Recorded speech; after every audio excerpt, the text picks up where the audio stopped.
Hello, আমি Priyam and welcome to my YouTube channel, যেখানে আমি আমার লাইফের কিছু স্পেশাল মুহূর্ত তোমাদের সাথে শেয়ার করি। বাট আজকে তোমাদেরকে একটা স্যাড নিউজ দেওয়ার আছে।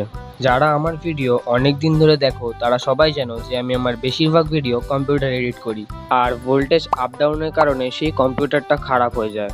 বাট যেহেতু আমার কম্পিউটারের সব পার্ট ওয়ারেন্টিতে ছিল, একটা পার্ট বাদে, তাই আমার কম খরচায় কাজটা মিটে যাবে। আমার সময়টা তো খারাপ যাচ্ছিলই, তার উপর একটা সুযোগ এলো নৈহাটি যাওয়ার। তাই ভোরবেলা 4:30টার সময় উঠে রেডি হয়ে আমি চলে যাই নৈহাটির বড় মার কাছে, আর সেখানে গিয়ে খুব ভালো করে পুজো দিয়ে আসি।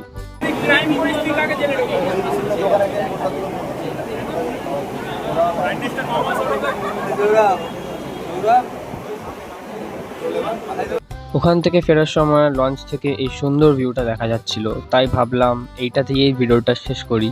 তো আজকের জন্য এতটাই। দেখা হচ্ছে তোমাদের সাথে নেক্সট একটা মিনি ব্লগে।